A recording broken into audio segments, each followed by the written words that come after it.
चला तर मग आजचा स्वयंपाक करायला सुरुवात करूया। नमस्कार, मी शांती श्रीकांत गजने आपल्या या चॅनलमध्ये तुमचं मनापासून स्वागत करते।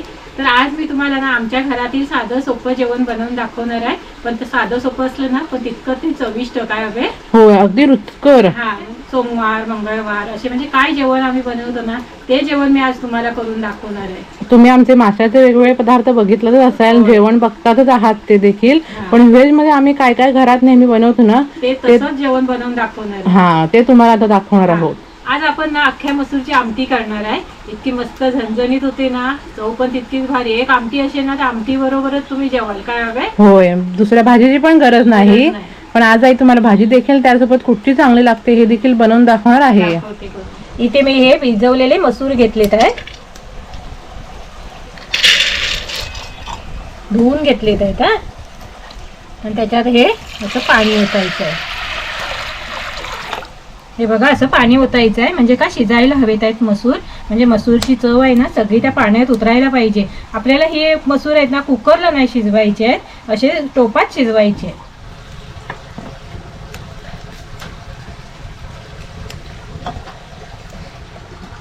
झाकण ठेवून हे मसूर आपण चांगले असे शिजवून घ्यायचे। मसूर शिजतात आहे तोपर्यंत मी पीठ मळून घेते।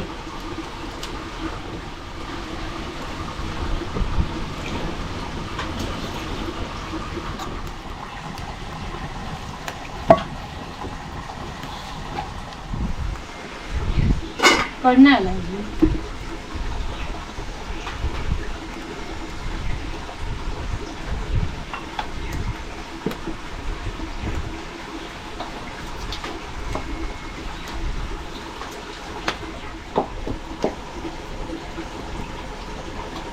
थोडा वेळ पीठ हे झाकून ठेवते आणि मसूर बघूया शिजले काय काय। कोड आलाय, अर्धे शिजलेत ना की आपण त्याच्यात बटाटा टाकायचा आहे। पूर्ण बटाटा आपण मसूर बरोबर टाकला ना की मग बटाटा तो आकार राहत नाही ना। बटाटा काय वेळेला फुटतो, मग तसं जर पाहिजे असेल ना तर चालेल। तसं तुम्हाला बटाटा फुटलेलं चालत असेल तर तसं टाकल्यात ना तरी पण चालेल। पण मी आता कसे अर्धे मसूर शिजलेत ना की त्याच्यानंतर मग बटाटा टाकणार, म्हणजे ते अक्कर राहतं। मग नंतर असे अर्धे शिजलेत ना की मग आता आपल्याला बटाटा टाकायचं ह्याच्यात। परत आपल्याला असं झाकण ठेवायचं आहे आणि हे मसूर चांगले असे शिजवून घ्यायचे। आता आपण चपात्या करून घेऊया।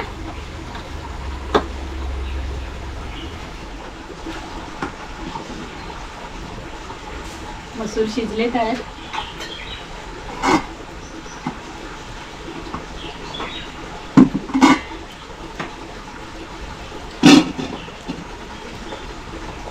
आधी चपात्या करून घेऊया। चपात्या घेते करून म्हणजे त्या तव्यात ना मग कांदा पण भाजून जाणार वाटणाचा ना, चालेल।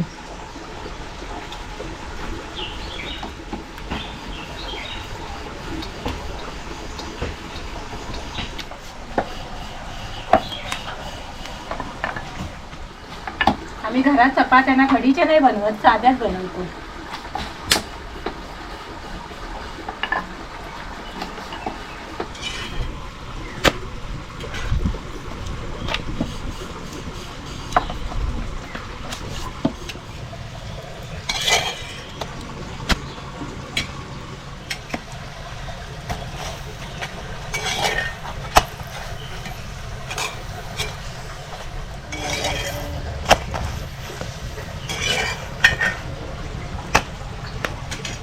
सगळ्या चपात्या भाजून झाल्यात आहेत।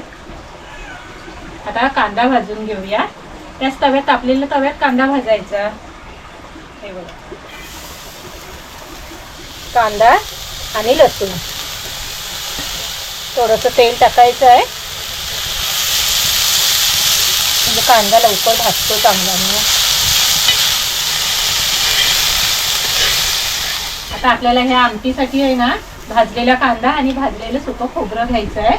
हे बघा, कांदा भाजून झालाय आणि सुकं खोबरं हे बघा असं बरणीत भरून ठेवायचं। सुकं खोबरं भाजून आपण व्हिडिओ तुम्हाला दाखवलाय करून, म्हणजे अचानक पटकन असं सुकं खोबरं घेता येतं काय वेळ। हा, सुकं खोबरं कसं खिसायला भाजायला जरा वेळ लागतो। हे बघा कुरकुरीत।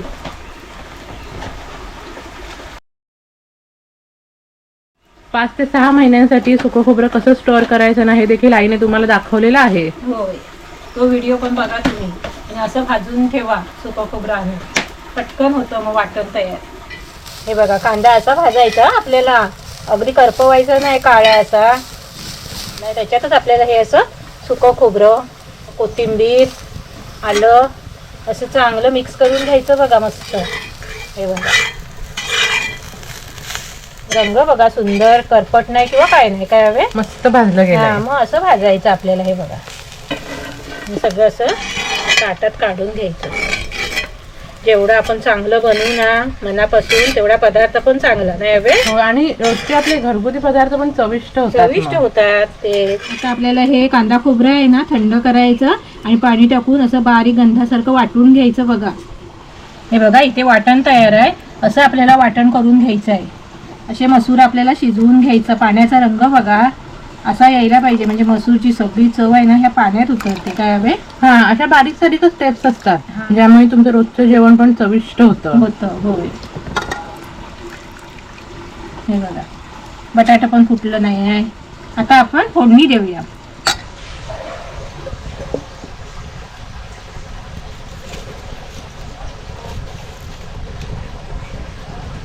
तेल तापलंय बघा. लसूण टाकायची आहे.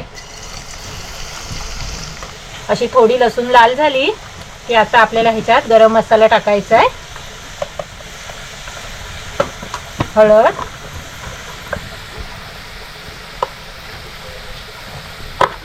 आणि आमचा हा घरगुती लाल मसाला.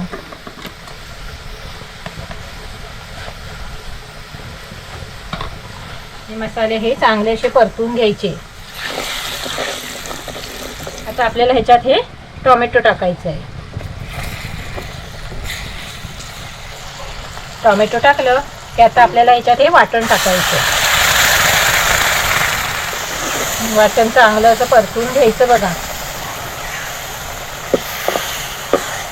मिक्सरचं भांडं पण असं थोडं पाणी टाकायचं आणि असं पाणी ओतायचं त्याच्यात. हे वाटण आहे ना चांगलं असं परतून घ्यायचं. वाटणाला रंग बघा सुंदर आलाय. काय हवे होय, मस्त झालाय. होय, आणि सुगंध इतका भारी येतो ना या वाटणाचा. होय. मग हे वाटण जर तुम्हाला स्टोअर करून ठेवायचं असेल ना फ्रीजमध्ये, फ्रीझरमध्ये, तर ते देखील तुम्हाला आईने दाखवलेलं आहे, बनवून करून दाखवलंय बघा व्हिडिओ. त्या व्हिडिओची लिंक तुम्हाला डिस्क्रिप्शन बॉक्स मध्ये देते. आता आपल्याला हे मसूर आणि बटाटा ओतायचा आहे. हे बघा,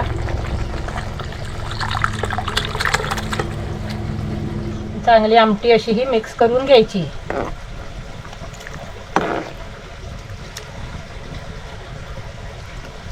थोडं पाणी टाकते. हे बघा, आणि चवीनुसार मीठ टाकायचं. मीठ बाकी बरोबर टाका. आता आपल्याला आग वाढवायची आहे.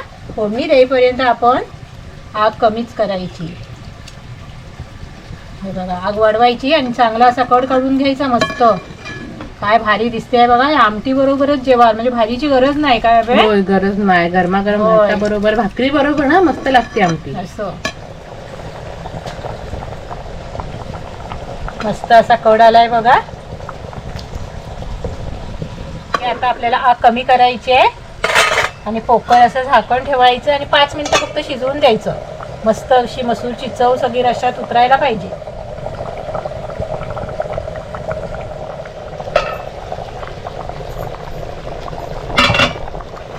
गरमागरम झणझणीत मसूरची आमटी तयार आहे बघा. सुगंध इतका भारी येतोय ना या आमटीचा. तुम्ही एकदा अशीच्या अशी नक्की बनवून पहा. तेजू येतोय ना? होय ना? या वासानेच ना तुम्हाला गरम गरम भातावर असं लगेच जेवावं असं वाटेल. कशी रसरशीत झाली आहे बघा. होय, पाणी वेगळं मसूर वेगळे अशा नाही झालाय. होय, मस्त मिळून आली आहे. होय, तयार आहे. या मसूरच्या आमटी बरोबर ना ही पाल्याची भाजी चांगली लागते, चव लागते चांगली. पाल्याची भाजी नसली ना तुमच्याकडे तर भेंडीची भाजी बनवल्यास तरी पण चालेल, पण कुठलीही पालेभाजी तुम्ही बनवा. कारण कडधान्याची भाजी कशी आमटी बरोबर तितकीशी चांगली लागत नाही. आता आपण ही पालेभाजी बनवून घेऊया. फोडणी देते. सेजू पण खोबरं किसते आहे. होय, आपल्याकडे कसं आहे खोबरं पण भरपूर लागतं जेवणाला वगैरे. प्रत्येक पदार्थात खोबरं. 2 दिवसासाठी वगैरे खोबरं आम्ही असं किसून ठेवतो. हा किसून डब्यात भरून फ्रीज मध्ये ठेवतो. म्हणजे घेता येतं पटकन. पटकन घेता येतं. अशी जेवणाची तयारी वगैरे आहे ना बघा. आईने तुम्हाला वाटण देखील करून दाखवलेलं आहे किंवा ते सुकं खोबरं भाजून डब्यात भरून कसं ठेवायचं हे देखील दाखवलेलं आहे. अशी तयारी केली ना की जेवण पण पटकन होतो बघा, वेळ लागत नाही मग. होय. म्हणून पालेभाजी पण इथे मी धुवून चांगली चिरून घेतली आहे बघा. बारीक चिरायची. बारीक चिरलात ना त्याची भाजी सुटसुटीत होते चांगली. कढई ठेवली आहे तापत आणि तेल टाकायचं. तेल तापलंय. आता आपल्याला ह्याच्यात लसूण टाकायची आहे, मिरची टाकायची आहे. हे बघा,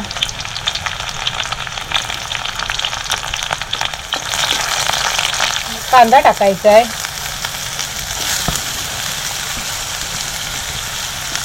आणि कांदा फक्त आपल्याला असं नरम करून घ्यायचं चांगलं. कांदा असं चांगला नरम झाला हा बघा. आता आपल्याला ह्याच्यात भाजी टाकायची आहे.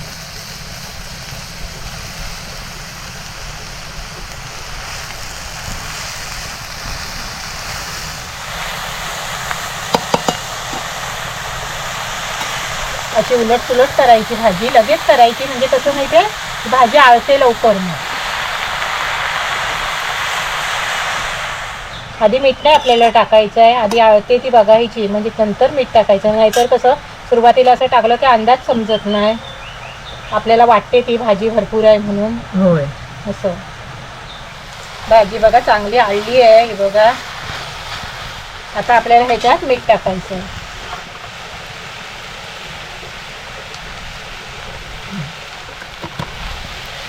अशी परतून घ्यायची चांगली.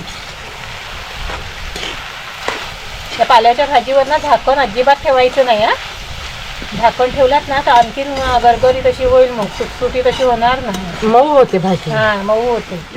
त्याच्यावर आता आपल्याला ओलं खोबरं टाकायचं. नाही शेजू जरा खोबरं पण कसं मिक्स करून टाकायचं असं, कारण खोबऱ्याची कशी वरची बाजू गोड असते की नाही, म्हणून असं मिक्स करायचं आणि टाकायचं. हे बघा चांगली मिक्स करून घ्यायची. खोबऱ्यामुळे कसा रंग आला काय मस्त दिसते भाजी बघा.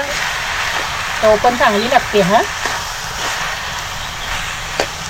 भाजी आपली ही तयार आहे बघा. आई झालं काय जेवण? झालं. जराची चटणी वाटते पटकन. हा हा. ह्याच्यामध्ये खोबरं टाकते जरा. ह्याच्यात चटणी चांगली लागेल नाही जरा. हो, पाल्याची भाजी, मस्तरची आमटी.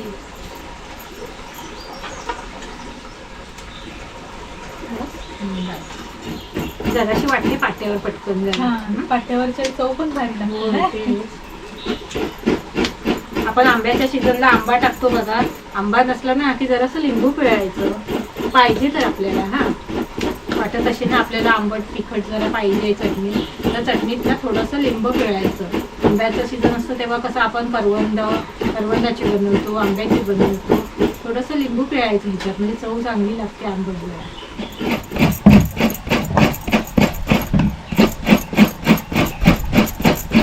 हे बघा ओलं खोबरं, मीठ, मिरची आणि लसूण.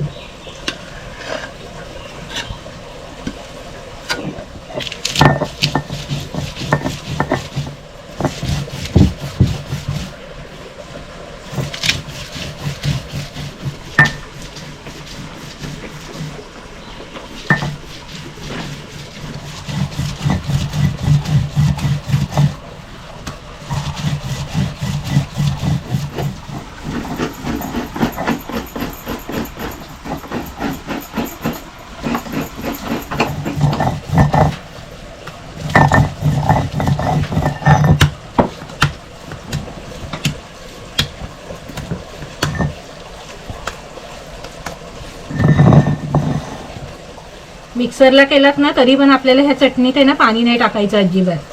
पाण्याशिवायच वाटायची. सगळं जेवण तयार आहे. आता जेवायला वाटते.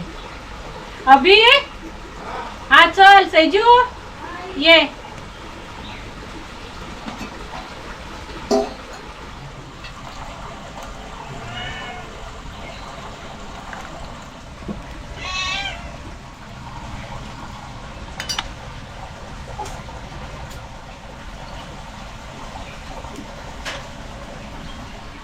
घे बाबा तू.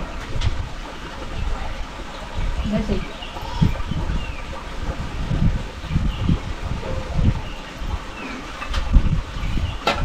बाबे चल तू पण ये आता. हो आले घेऊया आपण. भाजी चांगली झाली आहे पाल्याची. हो पाल्याची. चांगली झाली. आणि आमटी पण चांगली झाली आहे. चपाती बरोबर पण मस्त लागते. ठीक आहे आमटी घे. मस्त चटणी आणि झाली. चपाती पण चांगली लागते. हो, म्हणजे हा बेत कसा झालाय. एक एक नंबर. नंबर. तुम्ही पण असा बेत नक्की करून बघा. या जेवायला.